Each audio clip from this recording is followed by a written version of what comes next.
Hello' students, আজি আমি আলোচনা কৰিম ক্লাছ 8-ৰ সমাজ বিজ্ঞানত থকা ভূগোল খণ্ডৰ 5 নম্বৰ পাঠ সাগৰ মহাসাগৰ। এই পাঠৰ অন্তৰ্গত অনুশীলনীত থকা গোটেইখিনি প্ৰশ্নৰ উত্তৰ এইটো ক্লাছত আলোচনা কৰা হ'ব। চ' তোমালোকে ক্লাছটো স্কিপ নকৰাকৈ শেষলৈকে চাই থাকিবা। প্ৰশ্নৰ উত্তৰবোৰ তোমালোকক একেবাৰে চুটিকৈ লিখি দিয়া হৈছে। এতিয়া তোমালোকৰ অনুশীলনীৰ প্ৰথমত দিছে, অনুশীলনীৰ প্ৰথমত কি দিছে তোমালোকে ভালকৈ চাবা যে তলৰ প্ৰশ্নবোৰৰ উত্তৰ লিখা। তাৰে ক নম্বৰ প্ৰশ্নত কি সুধিছে? ক নম্বৰ প্ৰশ্নটো হ'ল যে মহাসাগৰীয় সোঁতৰ সৃষ্টিৰ কাৰণবোৰ কি? অৰ্থাৎ এই সাগৰতে ঢৌ আহে, ঢৌৰ কথা কোৱা হৈছে। ইয়াৰ উত্তৰ হ'ল যে পৃথিৱীৰ আৱৰ্তন গতি, নিয়ত বতাহ, পানীৰ উষ্ণতা, লৱণতা আৰু চাপৰ তাৰতম্য, উপকূল ৰেখাৰ আকাৰ আদিয়ে সাগৰ মহাসাগৰৰ পানীত সোঁতৰ সৃষ্টি কৰে। মনত ৰাখিবা। এতিয়া খ নম্বৰ প্ৰশ্নত কি সুধিছে যে গৰম পানীৰ সোঁত বুলিলে কি বুজা? গৰম পানীৰ সোঁত বুলিলে কি বুজা? ইয়াৰ উত্তৰ হ'ব যে উষ্ণ মণ্ডলৰ পৰা গৰম আৰু পাতল সমুদ্ৰ জল ওপৰে ওপৰে পৃষ্ঠ প্ৰবাহ ৰূপে শীতমণ্ডললৈ প্ৰবাহিত হয়।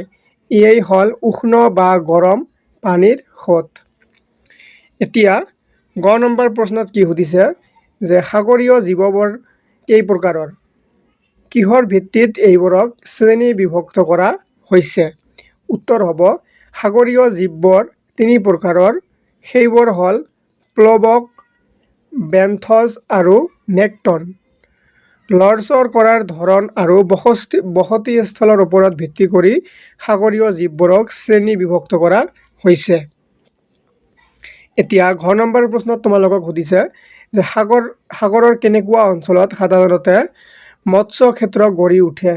ইয়াৰ উত্তৰ হ'ব মৎস্য ক্ষেত্ৰ মানে ইয়াত মাছৰ কথা কোৱা হৈছে যে সাগৰৰ যি অংশত উদ্ভিদ প্লৱক প্ৰচুৰ পৰিমাণে থাকে তেনেকুৱা অঞ্চলত সাধাৰণতে মৎস্য ক্ষেত্ৰ গঢ়ি উঠে।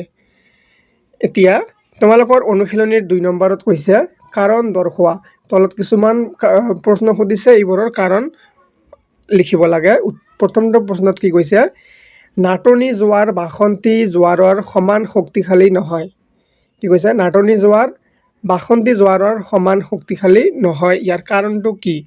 ইয়াৰ উত্তৰ হ'ল যে পূৰ্ণিমা আৰু অমাৱস্যাৰ দিনাৰ চন্দ্ৰ, পৃথিৱী আৰু সূৰ্য প্ৰায় একেডাল ৰেখাত পৰে। এই দুদিনত চন্দ্ৰ আৰু সূৰ্য উভয়ৰে আকৰ্ষণৰ ফলত বাসন্তী জোৱাৰৰ ঢৌ বেছি ওপৰলৈ উঠে। ফলত ই শক্তিশালী হৈ পৰে। আনহাতে নাটনি জোৱাৰ সপ্তমী আৰু অষ্টমী তিথিত পৃথিৱী, চন্দ্ৰ আৰু সূৰ্যই সমকোণত অৱস্থান কৰে। গতিকে সেই দুদিনত চন্দ্ৰৰ মুখামুখি হোৱাৰ ঠাইৰ লগতে সূৰ্যৰ মুখামুখি হোৱা ঠাইতো জোৱাৰ হয়। ফলত ই শক্তিশালী নহয়।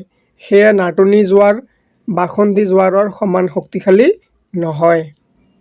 এইটো আছিল ইয়াৰ কাৰণ। তোমালোকে ভালকৈ লিখি ল'বা। এতিয়া খ নম্বৰত কি দিছে যে আজিকালি পৃথিৱীৰ সকলো ঠাইতে সাগৰীয় মাছ কিনিবলৈ পোৱা যায়। ইয়াৰ কাৰণটো কি? ইয়াত কাৰণ দৰ্শাব কৈছে তোমালোকক, সেইকাৰণে তোমালোকে কাৰণটো লিখিব লাগে। উত্তৰ হ'ব যে সাগৰীয় মাছৰ চাহিদা পৃথিৱীৰ সকলো স্থানতে আছে। সেইবোৰ টিনৰ ভিতৰত সংৰক্ষণ কৰা হয়। সাগৰীয় মাছবোৰ ধৰি উপকূল অঞ্চলত লগে লগে ব্যৱহাৰ কৰা হয় আৰু শীতলকৰণ ব্যৱস্থাৰ সৈতে বিভিন্ন দূৰ দূৰণি দেশবিলাকলৈকে প্ৰেৰণ কৰা হয়। গতিকে আজিকালি পৃথিৱীৰ সকলো ঠাইতে সাগৰীয় মাছ ক্ৰয় কৰিবলৈ উপলব্ধ। ঠিক আছে, এইটো আছিল ইয়াৰ কাৰণ। তাৰপিছত এতিয়া ঘ নম্বৰত কৈছে যে জাপানত সঘনাই চুনামি হৈ থাকে, মানে জাপানত এই চুনামি হৈয়ে থাকে। কিয়? কাৰণটো কি? উত্তৰ হ'ল ভূমিকম্পৰ ফলত সাগৰৰ বুকুত সৃষ্টি হোৱা ঢৌক চুনামি বুলি, এইটো ঢৌ বুলি কৈ ল'বা তোমালোকে, ঢৌক চুনামি বুলি কোৱা হয়।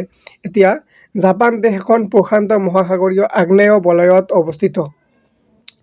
এই বলয়টো পৃথিৱীৰ ভিতৰতে প্ৰধান ভূমিকম্প প্ৰৱণ। তাৰপিছত কি কৈছে? গতিকে জাপানত সঘনাই ভূমিকম্প হয় আৰু তাৰ ফলত চুনামিৰ সৃষ্টি হয়। ঠিক আছে, ভূমিকম্পৰ কাৰণে চুনামিৰ সৃষ্টি হয় আৰু জাপানখন হ'ল কি, য'ত পৃথিৱীৰ আটাইতকৈ বেছি চুনামি হয় সেই এলেকাত পৰে জাপানখন। সেইকাৰণে জাপানত সঘনাই চুনামি হৈ থাকে। যিমানে ভূমিকম্প হ'ব সিমানেই চুনামি হ'ব।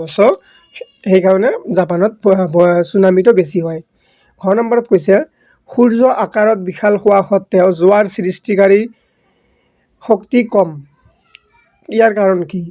যদিও সূৰ্যটো বিশাল আকাৰত বিশাল বহুত ডাঙৰ, তথাপিও কি ইয়াৰ যি জোৱাৰ হয়, জোৱাৰ সৃষ্টিকাৰী শক্তি বহুত কম।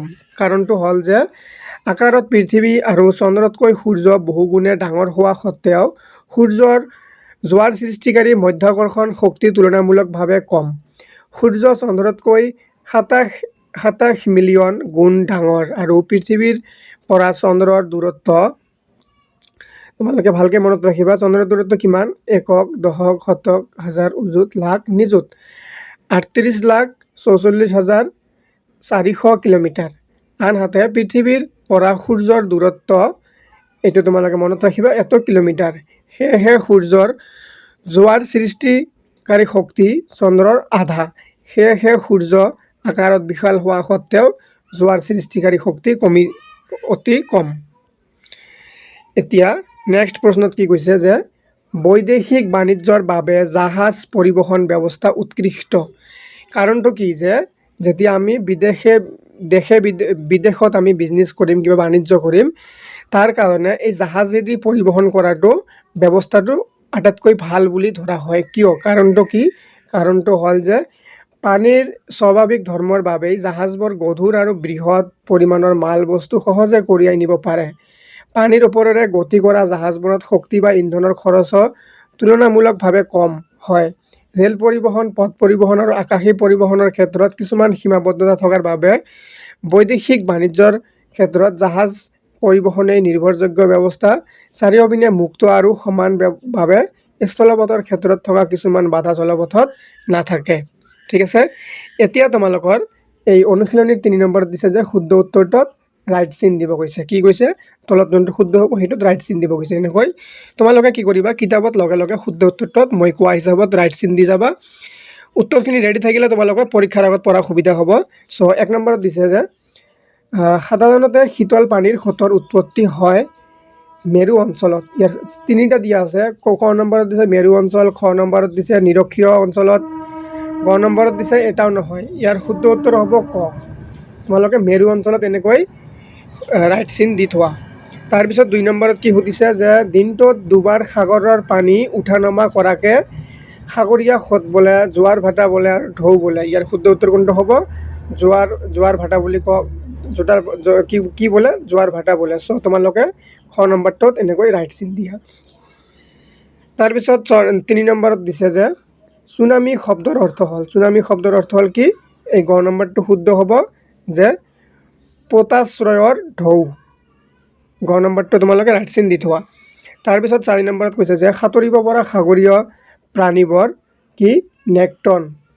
ৰাইট চিন দি থোৱা। তোমালোকে ক নম্বৰটোত ৰাইট চিন এনেকৈ দি থোৱা। তাৰপিছত এতিয়া ৪ নম্বৰত কৈছে যে সোঁফালৰ লগত বাওঁফাল মিলোৱা। কি কৈছে? সোঁফালৰ লগত বাওঁফাল মিলোৱা। তোমালোকে কিতাপত চাবা এনেকৈ ৪ নম্বৰত দিয়া আছে। যেনেকৈ ইয়াত দিয়া আছে ডায়েক্টম। ডায়েক্টম এইফালে কাৰ লগত মিলিব? মই তলত সুন্দৰকৈ ডাইৰেক্ট উত্তৰ কৰি দিছোঁ। যেনেকৈ ক নম্বৰটো ডায়েক্টম গ নম্বৰৰ হ'ব। এবিধ উদ্ভিদ প্লেংকটন। কত হ'ব? এনেকৈ তোমালোকে মিলাই ল'বা। এইবোৰ লগে লগে মিলাই ৰাখিবা। ক নম্বৰটো হ'ব গ নম্বৰৰ লগত। এই বাওঁফালৰ ক নম্বৰটো সোঁফালৰ গ নম্বৰৰ লগত হ'ব আঁচটানি দিয়া। আকৌ এবাৰ কৈছোঁ, ক নম্বৰটো হ'ব কাৰ লগত? গ নম্বৰৰ লগত আঁচটানি দিয়া। তাৰপিছত এতিয়া দিয়া আছে খ নম্বৰত দিয়া আছে নিৰক্ষীয় অঞ্চলত কি হ'ব? ঙ নম্বৰৰ লগত হ'ব যে পানীৰ ঘনত্ব কম। কি হ'ব? খ নম্বৰটো কাৰ লগত হ'ব? লাষ্টৰটোৰ লগত হ'ব ঙ নম্বৰ, যে নিৰক্ষীয় অঞ্চলত পানীৰ ঘনত্ব কম। এইটো দাগ টানি দিয়া। ইয়াৰ লগত এইটো আছিলে আৰু ইয়াৰ লগত এইটো আছিলে। তাৰপিছত এতিয়া গ নম্বৰত দিছে সাধাৰণ নিমখ। খ নম্বৰৰ লগত হ'ব যে মহাসাগৰৰ পানীত দ্ৰৱীভূত হৈ থাকে। চ' এতিয়া সাধাৰণ নিমখটো কাৰ লগত হ'ব? এই ঘ নম্বৰ। গটো হ'ব ঘৰ লগত, কটো আছিলে গৰ লগত, খটো আছিলে লাষ্টৰ লগত। এতিয়া কি আছে? ঘ নম্বৰ। ঘ নম্বৰটো কাৰ লগত হ'ব? ঘ নম্বৰটো আছে সপ্তমী আৰু অষ্টমী তিথিত নাটনি জোৱাৰ হয়। চ' এইটো হ'ব খ নম্বৰৰ লগত। ঘৰটো হ'ব খ নম্বৰৰ লগত। ভালকৈ তোমালোকে এইবোৰ মিলাই দিয়া। ঘৰটো হ'ব খ নম্বৰৰ লগত। চ' বাকী থাকিব এটা মৎস্য ক্ষেত্ৰবোৰ ক'ত হয় ক নম্বৰৰ লগত হ'ব উদ্ভিদ প্লাংটন থকা ঠাইত গঢ়ি উঠে। চ' নম্বৰটো হ'ব কৰ লগত। মই সুন্দৰকৈ এবাৰ তোমালোকক ভালকৈ আচবোৰ টানি দিওঁ, তোমালোকে দেখি কৰি ল'বা। ক নম্বৰৰ লগত হ'ব গ নম্বৰ, এইটো হ'ব খটো হ'ব লাষ্টৰ লগত, সাধাৰণ নিমখ এই ঘ নম্বৰটো হ'ব ঘৰ লগত, আৰু ঘ নম্বৰটো হ'ব ইফালে খৰ লগত, আৰু লাষ্টৰটো হ'ব কৰ লগত। ঠিক আছে, তোমালোকে স্ক্ৰীনশ্বট মাৰি ল'ব পাৰা, নহ'লে লগে লগে কিতাপত কৰি লোৱা। এটা হৈ গ'ল। এনেকৈ তোমালোকৰ এই পাঠৰ অন্তৰ্গত অনুশীলনীত থকা গোটেইখিনি বস্তু আমি আলোচনা কৰিলোঁ। আশা কৰিছোঁ তোমালোকে ক্লাছটো বুজি পাইছা। বুজি পালে লাইক কমেণ্ট কৰি শ্বেয়াৰ কৰি দিবা, আৰু ৰাইমনা ক্লাছেছ ইউটিউব চেনেলটো ছাবস্ক্ৰাইব কৰিবলৈ নাপাহৰিবা।